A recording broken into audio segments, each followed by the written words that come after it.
And we're going to pivot a little bit, if we will, now to security and democracy. One of the things that the Atlantic Council has aimed to do by programming here at Wroclaw was to really help keep the issue of democracy, democratic values, freedom, liberty, these issues in the transatlantic, on the transatlantic agenda, in the transatlantic space, part of the Council's programming, but part of the broader agenda as well. And in large part because in many respects from the last conversation, as we heard, there are many that are questioning the value of the Western model, if you will, both economic and the democratic aspect. So our conversation here is meant to drill down and take it to a step further. Is security needed for democracy? How do internal and external threats impact the ability to deepen democracy in countries in Europe, in Eurasia, but also further afield? Does less security mean less democracy? How do we make this a constructive conversation? How can you help a democracy succeed where security is lacking? And how can stronger democracies actually contribute to greater security? To begin to parse the series of issues, we have four fantastic panelists, four fantastic colleagues as well. First, Tomas Valasek to my left, who is with the Center for European Reform, the Director of Foreign Policy and Defense Studies. He is probably the leading strategic thinker in Slovakia on a range of defense issues and has been doing a lot of thinking about this particular topic. To his left is Kadri Liik, a friend and colleague from Estonia, a senior researcher at the International Center for Defense Studies and the promoter of the Lennart Meri conference in Tallinn as well. Kadri, I believe, is also the leading strategic thinker in Estonia today. And to her left, Alex Rondeli, a good friend and colleague from Georgia, who is the president of the Georgian Foundation for Strategic and International Studies in Tbilisi. And again has been sort of the eminence grise of security studies and discussions in Georgia. And to his left, Zeljka Cvijanovic, who we welcome someone from a government perspective. She serves as the Minister for Economics and Regional Integration in the Republic of Srpska in Bosnia and Herzegovina, obviously another country as we talk about Bosnia, Georgia, Estonia, Slovakia, countries that have gone through their own particular experiments and debates on the link between security and democracy, but also folks who think beyond their borders and can offer a broader perspective on this conversation.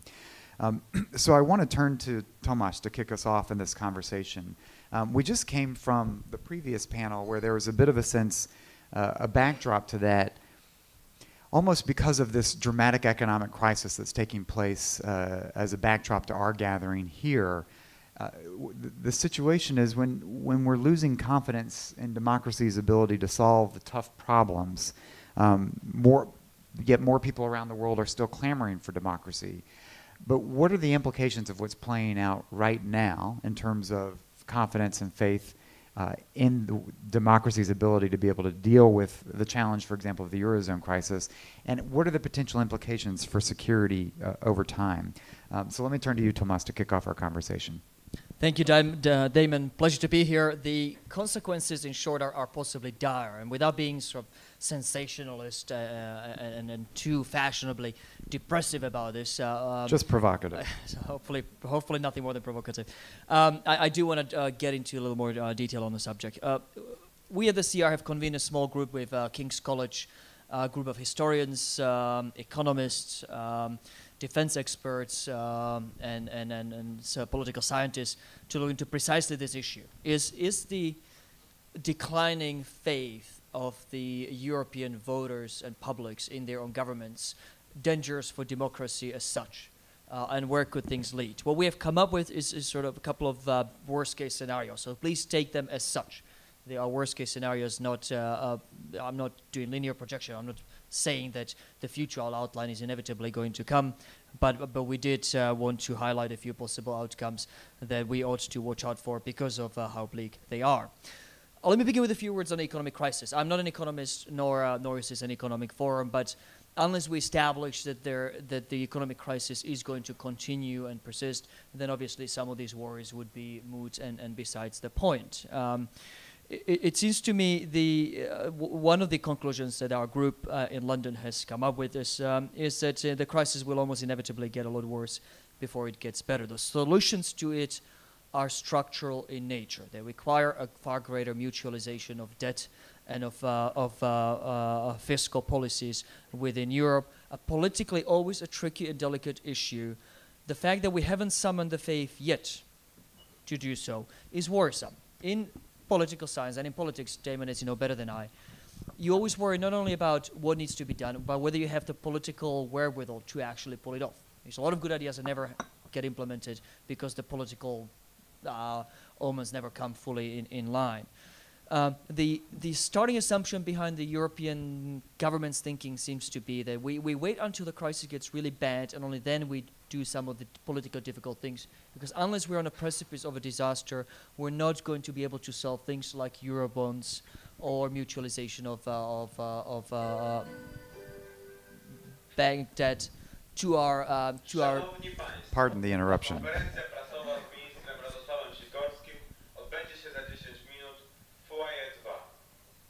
We need a mute button. That's Radek Sikorski competing for attention. I think that's a losing fight as far as I'm concerned. That's right. Mr. Sikorski will take place at 5 p.m. at the registration desk.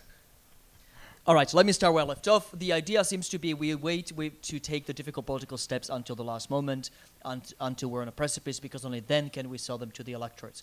I suspect that was a fraud strategy. What has happened is the more the crisis drags on, the more the public seems to be losing faith in their government's ability to halt what is, for most voters, a relentless halt or slide in their living standards. And the more time drags on, the less the publics are willing to extend the governments the courtesy and the benefit of a doubt to put some of these difficult political changes in place. I fear that time is not on our side, that the strategy of waiting for the crisis may have backfired. Already I see, after having spent the past 2 years opposing Eurobonds, I don't see the German government changing its view on this. Yet the adoption of Eurobonds in some way, shape or form is almost certainly necessary precondition to solving the crisis. So bottom line, the crisis is probably going to get worse before it gets better. Its solution requires structural changes and structural political adjustments, the time for which may have run out. What will be the impact on our internal security, and what may be the impact on democracy in Europe? I think at the best case scenario, not so what I think, it's what our group has been able to put together as one of the most likely scenarios. Greece is facing at best something like 5 to 10 years of agony. It's partly because of its own missteps, partly the austerity package itself that's doing the damage. Other countries in Europe have been less democratically afflicted, less dramatically afflicted, but let's not forget that youth unemployment in Spain runs at nearly 50%. The whole idea behind capitalism, that hard work and time produce better living standards over time, is being called into question. What is also being called into question is the assumption that governments are reasonable and will always find solutions to problems. The good news is that no central counter-narrative to that model that is being seen as increasingly in danger has emerged. Frank Fukuyama wrote about it in I believe, last issue of Foreign Affairs. That is remarkable given how little faith we Europeans, we Westerners, I mean, this is a crisis that in some ways isn't dissimilar to crisis in the United States as well. Remarkably, given how grumpy we are about the existing political system, no coherent alternative that would have really taken root has been proposed. So that's the good news. There is no counter-narrative to sort of liberal capitalism that has really captured a broader audience. But when you look at the individual societies, clearly different kinds of isms, extremisms are on the rise. They vary in Europe from sort of anti-immigrant but social liberal, what you see in Holland, to anti-immigrant and socially conservative, UKIP in Britain, for example, nationalist in Hungary, to the left-wing anti-capitalist occupiers.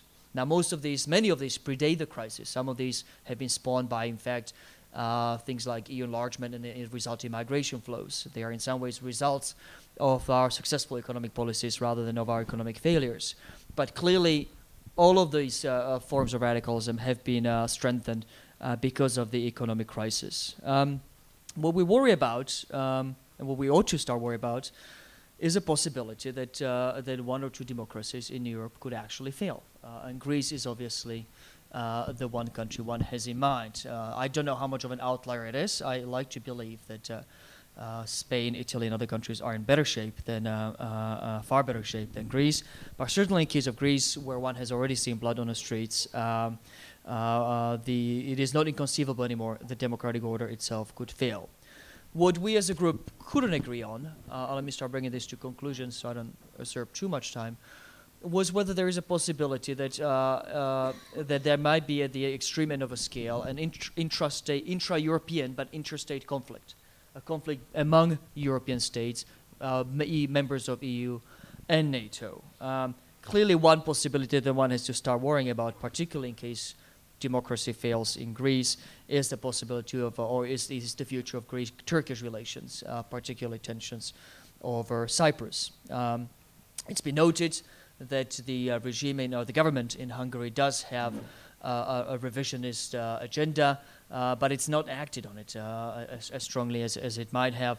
Therefore, the possibility of sort of national return to nationalism 1930s does seem far-fetched. For the time being, the possibility of intra-European, interstate conflict does seem like a remote idea. The most likely scenario, the one to worry about, is again collapse of governance in Greece, assuming that economic crisis continues on present trends.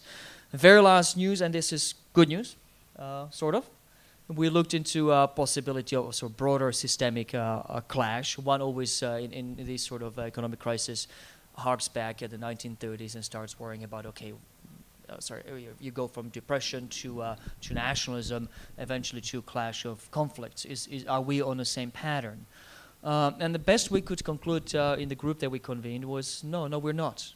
What we're missing, one of the reasons why you won't see a World War III, if you will, is because you're missing a key essential ingredient, which is a revisionist growing power that is uncomfortable in its own skin. That was the necessary element in the 1930s with both Germany in Europe and Japan in Asia. You don't have that in Europe. We only have what one of my colleagues, François Hasbourg, calls spent powers. We're all spent powers. The last thing we want to do is embark on sort of a broad, ambitious agenda. We want to be left alone. So I guess I'll leave you with that. Russia included.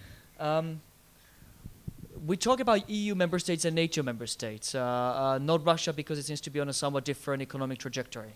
It has its own, we talked about this the previous, actually a couple of panels. It has an economy that is of course linked to us and is affected to us, and obviously the Russian market lost 80% of its value in 2008, a clear sign that we are linked and globalized, whether we like it or not. The reality though is obviously as long as oil prices remain reasonably high, I think the odds are that Russia will do better than Greece. All right, Tomas, let me ask you one quick question before I turn to Kadri to continue the conversation. We're looking particularly at the link between security and democracy, and so you've made the argument that an economic catastrophe can undermine democracy, can open the door to potential security issues. But let me step at another angle. If you're an American looking at the economic crisis in Europe, we had, we in the United States are faced with the prospect of real defense cuts because of the economic crisis.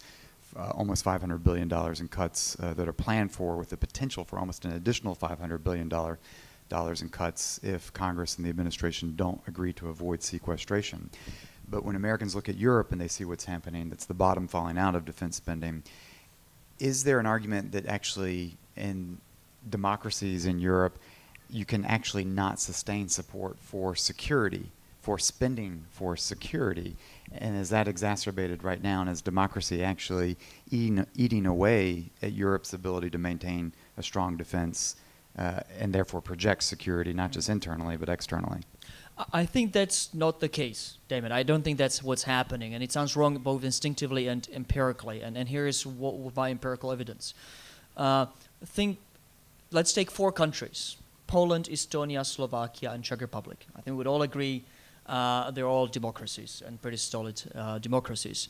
They have all had broadly similar economic trajectories. None has gone over the last 5 years through sort of wrenching economic adjustment that Latvia had to go through with, what was it, a 30% contraction in GDP over a period of 2 years. None of these 4 countries I mentioned had to go through that we all fared reasonably well. We're all doing reasonably well now. In fact, we're talking about some of the best performing economies in Europe when you're looking at, again, Poland, Estonia, Czech Republic, and Slovakia. Yet when you look at the defense spending patterns, completely different trajectories.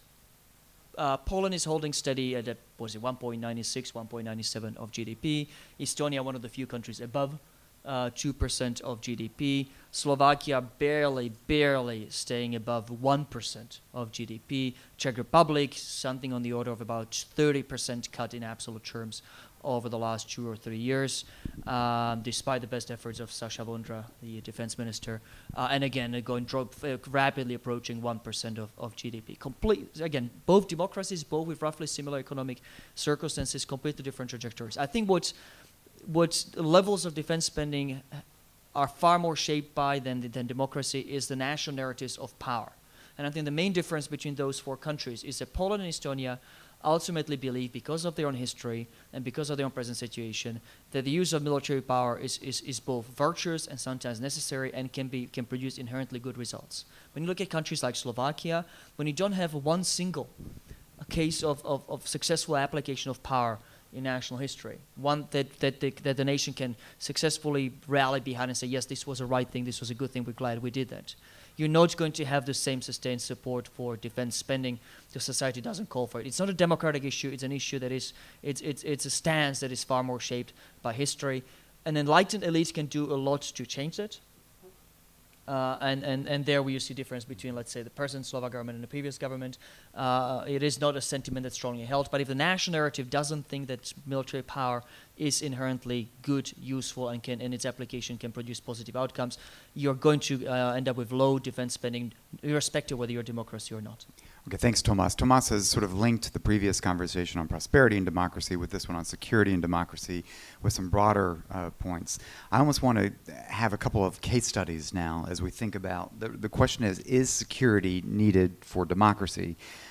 Tomas mentioned the 1930s, so I'm going to turn to Kadri, who can offer some thoughts on the broader themes in play. But I'd also like to draw out a little bit on Estonia's experience in the interwar period in the 1930s, also with the recreation of the Estonian state post-89, where security has been at the forefront of Estonian foreign policy concerns. If you could talk about, is security needed for democracy, and how has that looked from Northeast Europe?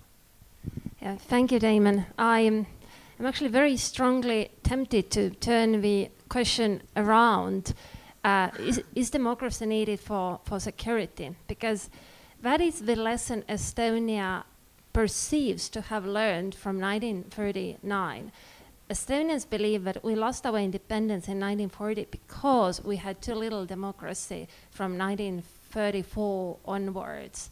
I mean, from 1934 in Estonia, media was pretty much silenced and there was fairly strong control over the political landscape. And the common wisdom by now is that had we had more democracy, had we had more domestic debate, we would have reacted differently when Soviet Russia demanded bases in Estonia. And probably we would have gone to a war, but we might have been able to preserve our country like Finland did. And our former Prime Minister, Mart Laar, has written extensively about it, how in 1940 the Finnish stance was considered far too stubborn by many in the Western world, including Finland itself and including Estonia. I mean, everyone thought that Estonia was being the wise country and Finland was the foolish one. And Finland had, I mean, they were following their heart, basically, but it turned out still to be a better fate than that of Estonia. And so now, whenever, I mean, rightly or wrongly, that's a perceived lesson. That's fascinating. And then now, whenever there are kind of, I don't know, politicians adopting a new media law that has some dubious qualities or something, it automatically is associated with security. You know, you must not take away our freedom to debate and discuss and challenge politicians, because that means a threat to security, hard security. So that is quite fascinating. And but as we discussed with Tomas earlier, I mean, countries rely on lessons they perceive to have learned. Sometimes these might not be the right lessons. So we don't really know, but I must admit I like that my country is that way. Now, Fran also asked me to discuss Russia's attitude towards the same issues. There are people in the room who are much better equipped to do that than myself, but let me start here with a joke told by old semiotics professor Yuri Latman, a Jew from St. Petersburg who ended up teaching in Tartu in Estonia. And he told a story about a princess whom an evil witch turned into a cat for decades, or maybe less, cats don't live for decades. And finally, she was liberated, and she was again princess, very beautiful, very smooth movements, everything, absolutely charming. But there was one flaw, one shortcoming to her. Whenever she saw a mouse, she couldn't help herself. She would just jump and chase. And Latman compared that to Russia's attitude towards liberalism. In theory, they know that it's good. When we see it in practice, they just have to jump and chase. And I think Russia offers that sort of example. They, I mean, history is behind it, of course. You have huge territory, and you feel that you need buffer zones in order to defend it, and then you need buffer zones to defend buffer zones, etc. Plus multinational country, plus somewhat torn cultural identity, at least since times of Peter the Great. So there are absolutely rational explanations to it, but Russian government is a little bit control freak, and when they sense danger, some sort of insecurity, they react by imposing more control. But does it actually lead to the desired results? I don't know. I mean, look at the Beslan hostage crisis, after which Putin abolished elections of governors. Seemingly it solved the question for a while, but now actually the whole North Caucasus as a result has turned into a failed region inside the Russian Federation, and Kremlin basically lacks control of it. Whereas before Beslan, it was still, you know, fairly, well, Chechnya was a mess, but other republics were still somewhat manageable. So I would argue that it has resulted in really the opposite outcome, or say political system. When we and there are two people who are both smart in different ways, have pointed out the desirability of keeping, you know, not exactly democratic institutions, but variety of views, at least at times of crisis. And one was Vyacheslav Surkov, who might be an evil genius in some respects, but smart guy nonetheless.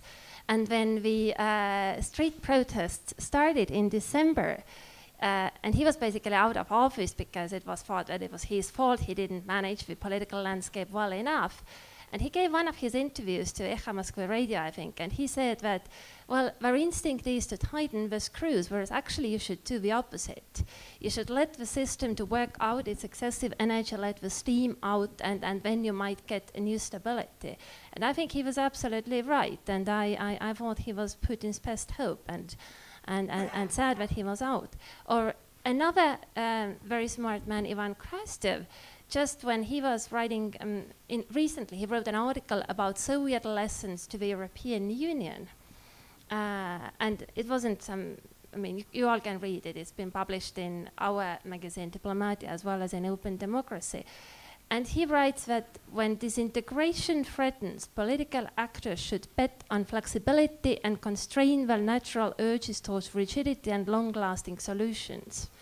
So you should bet on flexibility, and that basically means betting on democracy. And I think really it is, in most situations, it's your best bet for long-term security as well. Kadri, thanks so much. That was terrific, both the lessons from Estonia as well as a little bit of the context for Russia, which I think unfortunately sets up a good transition to Alex Rondeli, who is here from Georgia. And Alex, I'd like you to, Kadri turned this around and said, rather than a security needed for democracy, that actually democracy is needed for security.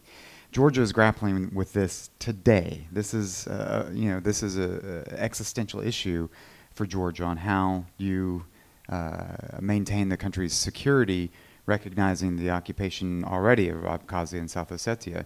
So how does this conversation resonate to Georgian ears, and what would your case be for how Georgia best pursues its security and the relationship democracy? Does that strengthen it, or does it impose risk as you face parliamentary elections, heated parliamentary elections this fall? Well, I think that this debate in Georgia is never-ending debate. What is primary, security or democracy? No, I think we already came to an understanding common that Georgia needs security, but Georgia needs democracy to be secure internally, because democracy is a calibrated process of change, which leads to internal security. Maybe the best instrument for internal security is democracy, especially when you are multi-ethnic and multi-confessional society. And Georgia's bitter experience of the 90s and 2000s shows that. At the same time, we know that security is a successful management of change, which leads to equitable and peaceful order on regional level, on global level, and within the country also. So in Georgia's case, security is especially valuable, both internal and external. External, I would say, is very clear example of external problems for Georgia is what famous Yuri Lotman said about this mouse, you know, because it's like one of our neighbors, when it looks to neighbors and it remembers that it has to swallow it. So I think that this is applicable to our case with Russia, with its neighbors, not only towards liberalism. So, but we are more concerned with internal security, because what we found out after gaining independence, that in all sectors of national security, societal security is the most important for us. Because we started independence with civil war, with two ethno-political conflicts, with problems in Adjaria also, with problems in other parts of Georgia, Pankisi Gorge, and so around us also were a lot of many flashlights. So societal security still remains the most important, but it's sometimes overshadowed by threat from the north. Sometimes we exaggerate that threat, sometimes not, but the fact is that we had war in 2008, and from time to time we are told from the north that be careful, we are still here. I would stress the problem of security and democracy because we are mutant society. When yesterday, I remember yesterday President Kwasniewski said that Poland and Ukraine were not in the same conditions when they started independence, because Poland was not Soviet republic.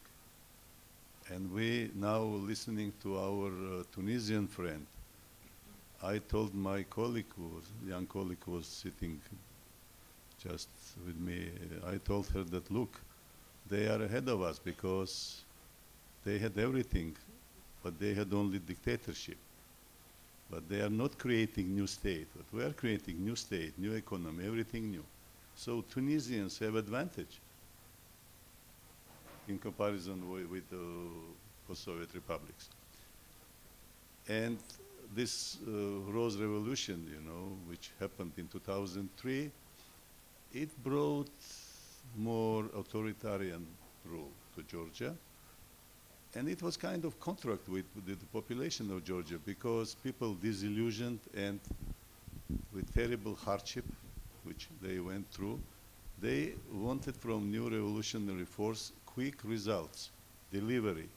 They wanted strong state, they wanted order, and some elements of this authoritarianism still remain. If President Saakashvili now said, instead of me here, he would say that we are already democracy, but he had to say that. We know that it's not still, unfortunately. We are not still full-fledged democracy. We have to go through this litmus test once more. This parliamentary elections in October, at the beginning of October, and also then presidential elections to show everyone that we are more democracy than our friends think. So if you look at Georgia's experience, you know, you have to understand that we have to have more patience, and also we expect more patience among our fans, among our friends, because we are really going in right direction, but sometimes zigzagging, sometimes making not necessary steps, you know, and sometimes in different opposite direction. But but democratic process is continuing, and I think with more support from the outside, it will strengthen and strengthen more. But when it comes to the last point is when it comes to threat from the north and this physical, you know, security of Georgia, then it's difficult to say anything, because when you see on one of Russian newspapers, you see the photo on which Russian serviceman is sitting in front of the big screen, and the plan of my city, Tbilisi, is on it, and it's written that our probable enemy, you know, we are training to neutralize our probable enemy. Then you understand that democracy is in danger. I do not exaggerate, you know, it was just published and it was reprinted in our newspapers. And if you see Russia is conducting big strategic military exercises around Georgia practically, because this time it will be in the whole North Caucasus will be involved, Abkhazia, South Ossetia, and also a Russian base in Armenia. And when Georgians, you know, made statement about it, the Russians said, well, what is the matter? It does not touch you at all. Unfortunately, democracy is difficult to preserve in the Black Sea and develop in the Black Sea region, where militarization is in full swing, unfortunately. And I think Europe and the West have to look at it, because it cannot continue like that, you know, without, it has to be stopped, because militarization is really in full swing. Look at Russia, look at Abkhazia, look at South Ossetia, look at the Karabakh problem. I don't think we feel secure. And if even in one country democracy can be successful, how it can be defended if in the whole region problem of democracy remains acute?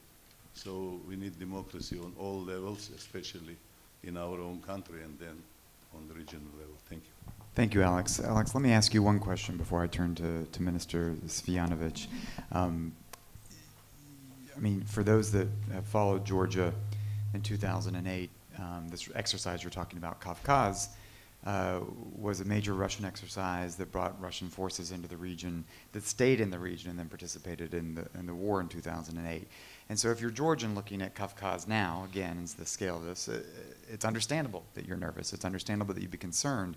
And this is happening in the months and the weeks leading up to a critical parliamentary election in Georgia. And so some Georgians will argue to those in the West, look, you don't understand how vulnerable we are, that democracy is it's dangerous in some respects because it can be manipulated. We're a small country surrounded in a difficult neighborhood, and here we now have a surprise candidate entering into the political scene in Ivanishvili, a wealthy Georgian oligarch who basically has made his wealth in Russia, with a lot of concern among some in the Georgian government that this is part of an effort to manipulate Georgian democracy. And so how do you answer that? How do you respond to that, given Georgia's insecurity, how concerned are you about the manipulation of Georgian democracy? Well, we all post-Soviet nations live in this mythologized world and in the world of conspiracy theories, you know. Sometimes we expect things which never happen. In Ivanishvili's case, you know, government is sure that he is manipulated from outside. I myself have doubts about it. Sometimes I think yes, sometimes I think no. We have to see. But most of the Georgian population believes that the man is so clean from Russian side. You know, he made money without any problems. He now selling his assets with 25% surplus. So, you know, the society which do not believe anyone and, you know, is mistrustful of everything and everyone because of very harsh experience. Most of them believe that he is really manipulated from outside. So this is a serious challenge to Georgian young democracy. But I think that his last performance when he brought 60,000 people on the street, and he finished this, everything ended in 1.5 hours maximum, without hysteria, without anything. It shows that we go to more, I would say, civilized stage of democracy. If it continues like that, then we will have normal elections, and we will show everyone that we really made one step forward. And also, I have to stress that sometimes people don't understand well why we try so much to be part of NATO and EU, because, you know, it's least understood reason. Georgia wants to join these institutions, organizations, because this is the only organizations in the nearby, in the world, where there are European universal values. It's a union of democratic values. And it's not only mercantile wish of Georgia to join them. It's also very much more than mercantile wish, just to become part of normal community of states. Thank you. Thanks. Thank you very much, Alex. So let the Georgian people sort out how to protect their democracy in the elections themselves. Madam Minister, let's turn our purview a little bit to Southeastern Europe, the Western Balkans, and our question is: security needed for democracy. Couldn't be a more apt question for some of the challenges that you have to think about inside Bosnia-Herzegovina, inside the Republic of Srpska. And you've just heard Alex say, for many in Georgia, this is about the link between security and democracy, and they find a home inside the European Union, inside NATO, as a way of going there. And we had a brief conversation about some of the challenges in Bosnia today are so acute, they're so serious, still in terms of the level of the nature of your democracy, governance, the sense of security in a country that was ravaged by war, that it's actually sometimes hard to look beyond the immediate in terms of a future home in EU and NATO. So give us a sense of how this looks from the Republic of Srpska, please, Madam Minister. Thank you very much for the opportunity to participate on this panel. Thank you for your question, and of course, it will be evident from my introductory speech that I'm a big fan of the Dayton Agreement, you know. So I just, you know, mentioned that in the very beginning. So speaking about all these issues, especially about the two, like, you know, security and democracy, and like given the fact that Bosnia had war not long time ago, it's been only 16 years after it was ended. So of course we can see that these two things are interlinked and interconnected. And if we follow actually what happened in Bosnia after the war, how democracy was developed and how security was actually developed, then of course and as you know, we are already like on the path towards the EU, which is actually one of the very important issues, and it gives special and very positive light not only on Bosnia but on the region as a whole, because as you know, the Western Balkans actually region, I mean, it's already on the EU path as well. So speaking about Bosnia and the Dayton Agreement, I would just like to say a few things. Sometimes we just see it as something or as a means or device or a legal instrument which actually terminated the war. which is very much true. But actually, this is not the only value of this agreement. What we have to be aware of is actually that it established a widely decentralized structures or system, which is one of the main reasons actually why the level of internal security threats actually has dropped significantly in our post-war period. What is also very important, but it is not always given enough recognition or attention, is the fact actually that this agreement established a political and constitutional system which has enabled the country to function in peace for 16 years now. And actually speaking about these 16 years, we don't see any ethnically motivated violence in Bosnia, which again speaks for itself, and it's very important to remember that when we speak about Bosnia as an unmanageable, difficult, country with a lot of risk, etc., etc. So sometimes we just do exaggerate speaking about Bosnia, failing to recognize its real achievements in many fields, primarily in security and in democracy areas, So there is another very important aspect of the Dayton Agreement, and it is actually that it provided for development of democracy. We have seen many elections in Bosnia since 1996, and all these elections, as you know, have been recognized actually by various international organizations and various international observers as free, fair, and democratic elections. We never had any violence during elections, unlike some other countries in our region, which were seen as more developed and more secure than Bosnia, for instance. So we have to be realistic about Bosnia. It is actually a difficult country. It is a very complex country, but it is not a unique example of such a country, because in Europe you will see other countries still being confronted with itself, which is very much the case for Bosnia. When we discussed, when we mentioned this panel today, actually, what I emphasized is actually that we have to be realistic about Bosnia. We have to understand all these achievements, of it. We have to understand the role of the international community in Bosnia. We have to understand actually that there is no internal domestic potential for a new conflict. But there are some other threats that Bosnia is, or challenges, or problems that Bosnia confronts, So speaking about the international community, we have to be aware of actually two different roles of it in Bosnia. It is always very interesting to see how actually beneficial this role has been to Bosnia when it comes to post-war reconstruction. And then again, it is also evident how detrimental this role has been actually when we speak about actually involvement, interference of the international community in political life of Bosnia. By saying that, actually I want to emphasize that we have had a lot of international interventionism in political sphere in Bosnia, and it is actually something which really prevented domestic political elements from seeking or reaching compromise solutions.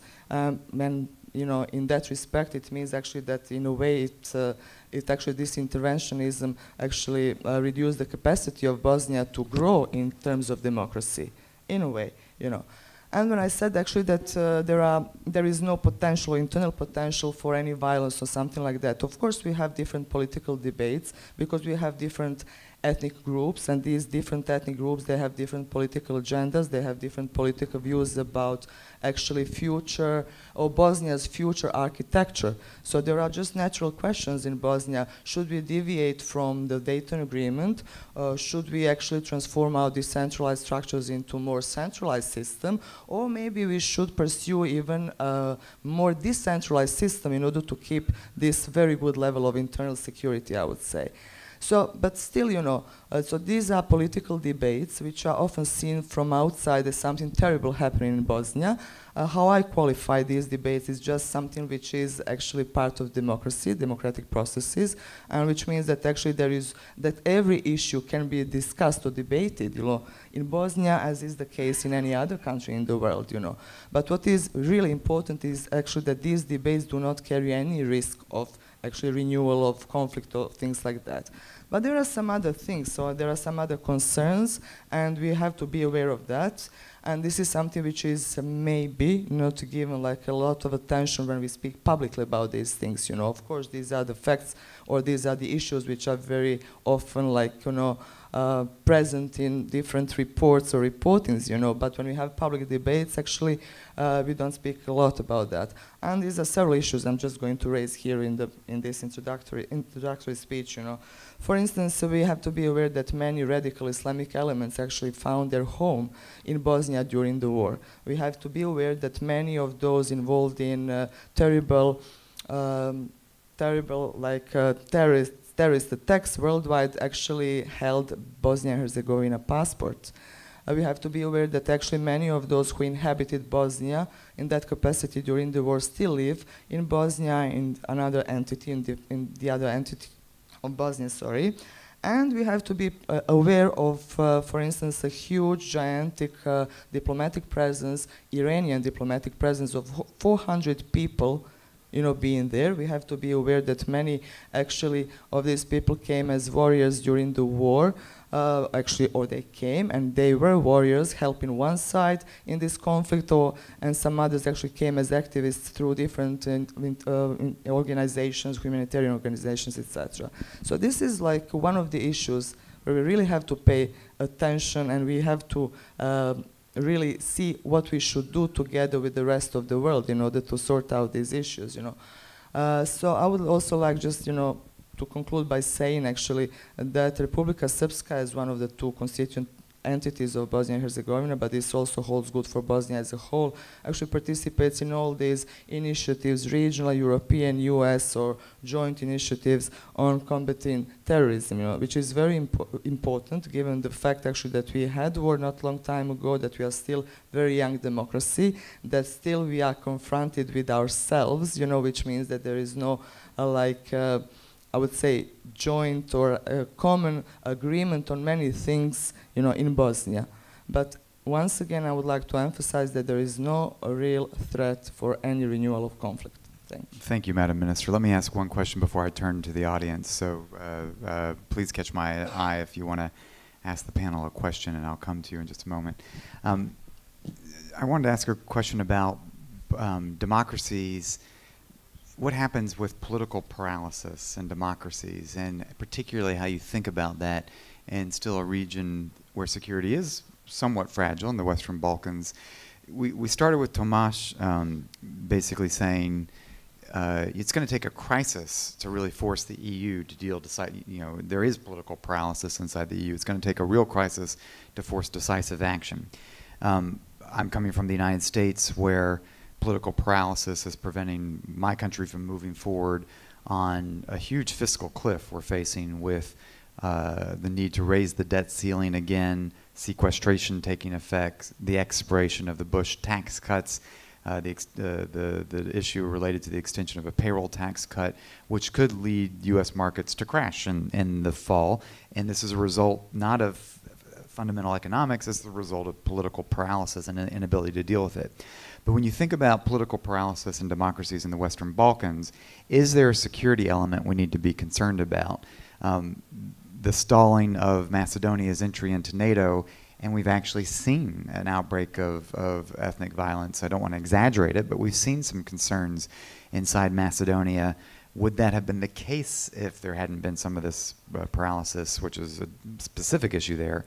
But even today, yesterday in Kosovo, the outbreak of violence in Kosovo, in Bosnia itself, where we have been hung up on trying to forge agreements, more larger agreements about Bosnia's overall future, but also smaller agreements about even resolution of defense properties so that you can begin the process of joining NATO through a membership action plan.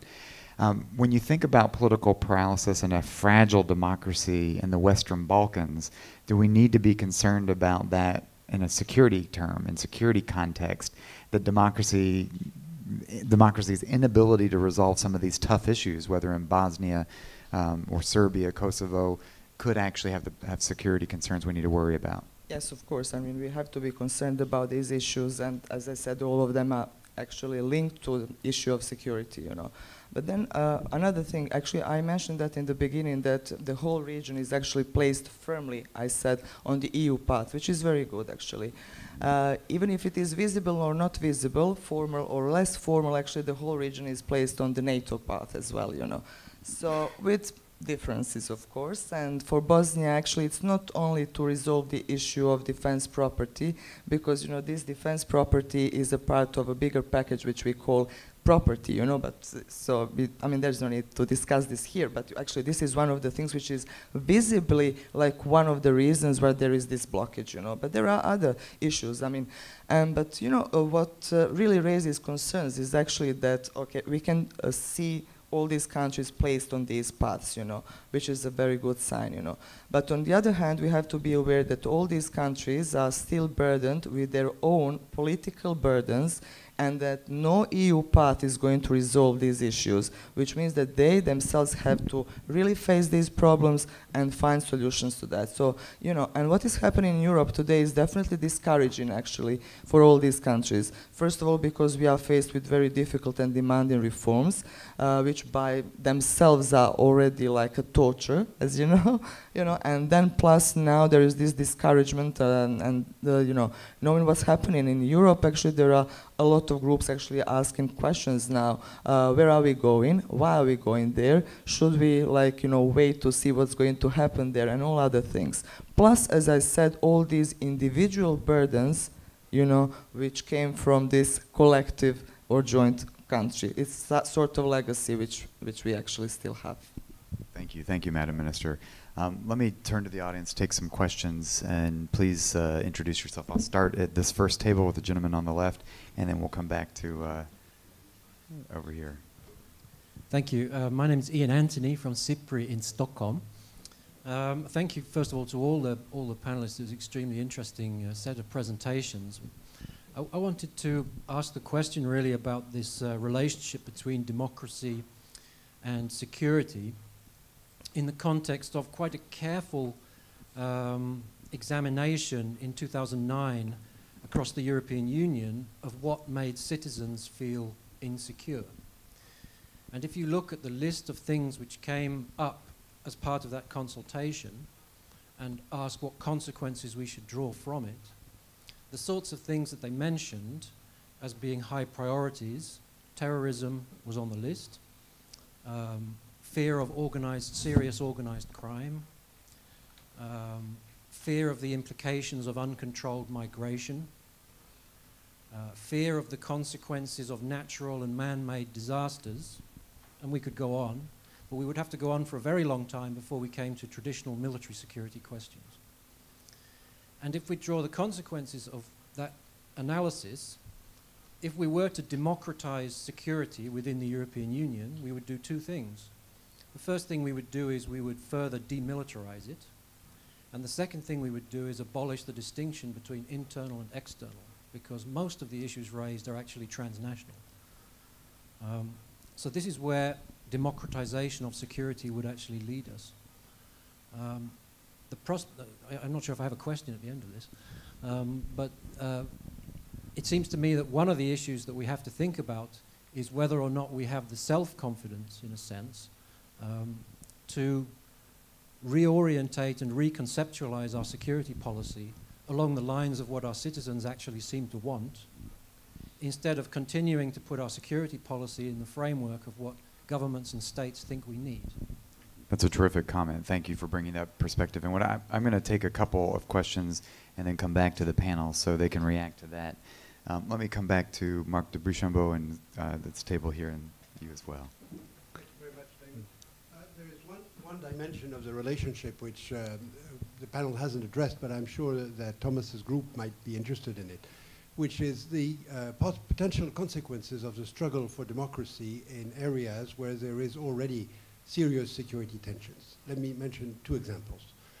Green revolution which didn't work in Iran in the summer of 2009 after Ahmadinejad's manipulated election, a prolonged period of mass demonstrations, which were clearly very much in line and a forerunner of what we have seen later on in the Arab Spring.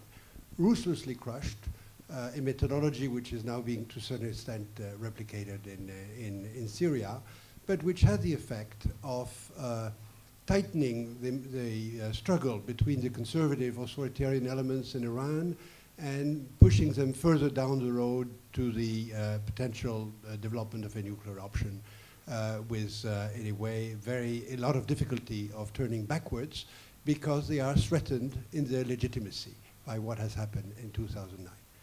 Second example might be a little more controversial, the consequences of the Arab Spring in Egypt. The relationship which had built between Mubarak and Israel has now vanished. We have seen in the presidential debate at least two forces which are highly critical of relationship with Israel and the arrangements between Egypt and Israel, the Muslim Brotherhood and the Neo-Nasserites. I don't know about one of the contenders, which used to be Mubarak's prime minister, but he will be under pressure from the street. In other words, the emergence of a democratic debate in a country which used not to be that democratic can suddenly awaken tensions which were not there and make them worse. I will not elaborate on Syria, but of course it's a potentially hornet's nest. And last, I would just mention Mali. Mali used to be a star performer in the democratic transformation in Africa. And a few months before you had a presidential election, after two previous presidential elections, a unique case in Africa, well, the consequences, if I may say, of what happened in Libya started coming into Mali. And Mali is now in a state of civil war and failed state practically. Nobody knows where it's going, and it's likely to undercome a period of extreme difficulties. It's going to be have a hard time returning to a viable democratic system. That's right. Both of these comments are effective at broadening the conversation. Given our time, let me pick up these two. And so with these 4 questions and comments, I'll come back to the panel. You don't have to respond to each point, but pick a couple you'll want to respond to, please. First, I want to offer a counterexample to Kadri Liik's about the connection between security and democracy, and then also a question. I'll take Greece as an example, completely different historical example, but in 1940, you had actually a dictatorship that opposed Italian demands for occupation rights. So I'm not so sure that having a democratic or non-democratic... Greece that opposed, say that one more time? So Mussolini essentially demanded to occupy Greece, and there was a dictator famously or infamously at the time in Greece who said, alors c'est la guerre. So it was not a non-democratic country that essentially rolled over. It was the exact opposite experience of what Estonia had. So I'm not so sure that we can establish a link between presence of democracy and security. My question is more, what if we take out democracy here from the question and reverse it and say, is security needed for prosperity? Now, I recognize that that's maybe a question that's more relevant to Western Europe, because there is an implicit acceptance, if you will, that prosperity and security, there might be kind of a trade-off there, or certainly a lot of the Western countries have taken down that path. And it might be counterintuitive to talk about that in the current fiscal crisis. But I think there are some arguments that say, prosperity could be at risk if you don't invest enough in security, and I don't mean just boots on the ground. So I would welcome the panel's views on that, both from a national perspective that you come from, which recognizably is more from the Eastern Europe, is a bit different, as well as from a European perspective. Security in the European context, what does this mean? And if indeed there's a linkage with prosperity. Thank you. Just with my eye on the clock, I'm going to ask our last commentator to ask if you could be brief so that I don't get you out too late so you can catch buses back to the hotel. Bartosz Sichocki, National Security Bureau, Poland. To follow on, I think, your question or your comment, in Lisbon, NATO allies reached a very difficult compromise and very difficult balance between the collective defense, crisis management, and cooperative security. Now, with the financial crisis, the US shifting to Pacific, with this assumption that conventional and full-scale invasion is, the risk of it is next to zero, some say that NATO will evolve toward a security policy organization and away from a military bloc. And my question obviously is what kind of NATO your countries are interested in. I can imagine what Kadri Liik would answer, but it's not that obvious to me. Would it be easier for Georgia to join a military bloc or rather security policy organization, having in mind your neighbor, your princess behind the border? Thank you. Terrific, thank you. So let me turn to Tomas, and we'll go in this order for the sort of final comments in reaction to the democratization of security would mean demilitarization, abolishment of the external and internal differences, distinctions. The cases that Mark laid out, Iran, Mali, Egypt, democracy where security is not viable. Is security needed for prosperity? And then the final question about what this means for the evolution of NATO itself and how that resonates with aspirants like Georgia. Thanks. Don't feel compelled to pick up each of the four. I shall not. I shall make 3 quick points in no particular order. First, starting with clarification, actually. I didn't mean to say that we Europeans need to wait for a crisis to do the right thing. My point was the governments assume and act as though they needed a proper crisis to do the right structural changes. And I suspect that's a wrong strategy. I suspect they'll find when the crisis comes that it's too late, that by then their democratic legitimacy and the support and the faith of their publics and voters in their own ability to resolve the crisis will have evaporated. And when they do try to do what will be necessary, it'll be too late, because they won't be they won't be able to get it through past electors. Having said that, I need to point out that Ireland has just approved the new treaty by about a 60 to 40% vote, so quite a significant margin. So I may stand corrected. I may be corrected. Hopefully, I'm too over pessimistic.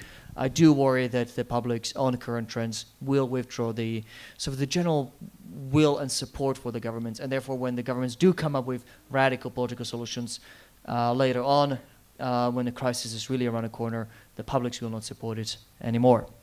A quick question or quick point on really a theme that runs through the whole debate is what is the link between democracy and prosperity? The obvious point to make is we're going to test the link in ways that we never have before.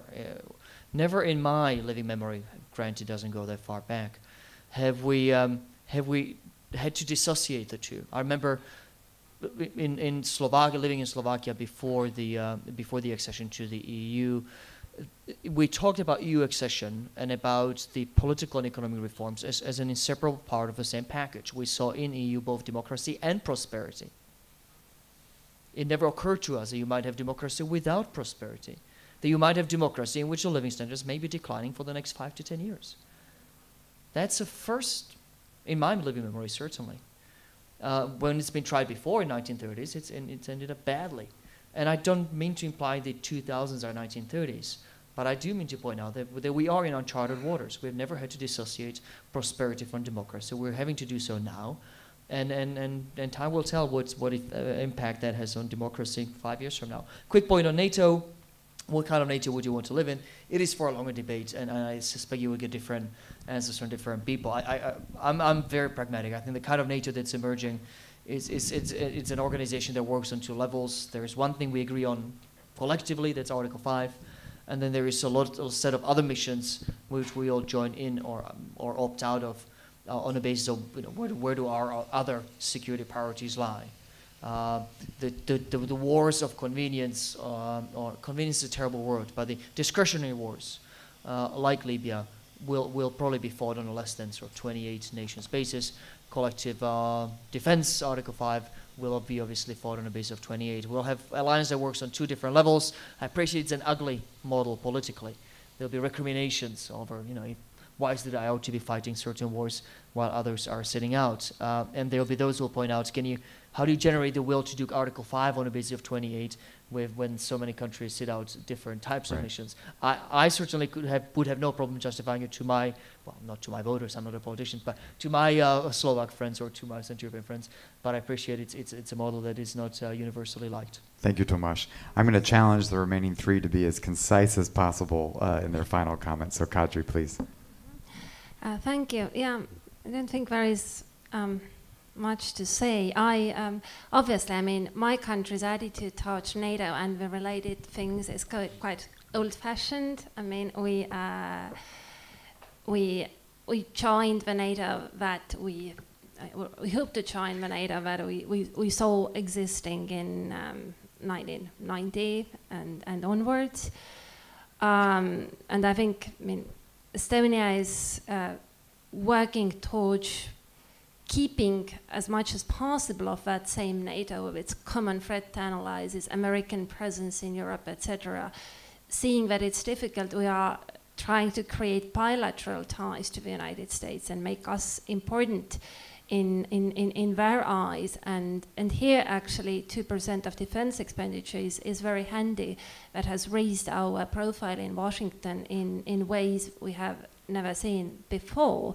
And so far the public at home understands it and considers it a wise move, but I absolutely, I mean, I buy your point. Where every now and then there are debates that maybe we should spend more on teachers or doctors' salaries because, I mean, highly educated medical practitioners are leaving Estonia, etc., etc. All these kind of other worries come in, and. Look at me. Yeah, I mean, concerning comments about Egypt and all these other places. I mean, I'm always fascinated how democracy comes into being and how. I mean, a revolution is not yet a democracy. For a functioning democracy, you need functioning institutions, and in order to create reason in the first place, you need kind of mature and responsible political elites, which are unlikely to be there if you have just emerged from a dictatorship. So really how countries emerge, how they establish their new faces, their institutions, their elites, their rules and taboos, their international personas. I think that is a full big topic, but we don't have time to go into details. So with that challenge, Alex, Madam Minister, I'm going to ask for 30 seconds concluding thought. 30 seconds, great. For Georgian, it's like killing, you know. We'll continue it over dinner. Yeah, I will start, just recently, some days ago, Ambassador Makfol in Moscow revealed, talking to students, revealed the fact that Russians offered to bargain Iran for Georgia. It makes us very proud that we are so highly, valued. But, when you have such neighbor and when you have such problems of security, you think about joining certain alliance. But your question about military or security one is difficult to answer now. We have to know what are the rules inside, what kind of alliance it is. If we join, if it's military and we like it, yes. If we like security, we have to know which one we join. And also, we always have to choose the lesser evil. So we will choose what will be offered to us. When we were joining, we know what we are joining. The point is, you never know what we are joining. You become part of helping to create it. But we know definitely that we have to join Euro-Atlantic institution because of the values. Right. We decided to go towards a real democracy. Democracy is a strategic imperative for Georgia. Otherwise, we will not become a viable state. Thank you, Alex. It's our survival. That's Thanks. terrific ending. 5 Madam seconds. Minister. I guess I get 5 seconds only. Okay, thank you. So just a brief explanation or clarification. When it comes to the EU, then there's no dilemmas that is the position of Bosnia and Herzegovina, despite this discouragement I mentioned actually before. Discouragement by the current situation. But when it comes to the NATO, then it looks like a bit more complicated, and it's not because of questioning the project as itself, or thinking which NATO to join. It's just because it is very much emotional issue because of, as I said, of the experience and bombardment and things like that. So that is the only reason. Right. No, exactly. please join me in thanking our panelists for this terrific conversation on security and democracy. Thank you very much. And with the urging of those in the back, I'm going to encourage you to make your way, if you're headed back to the hotels, to the bus as quickly as possible. Thank you so much.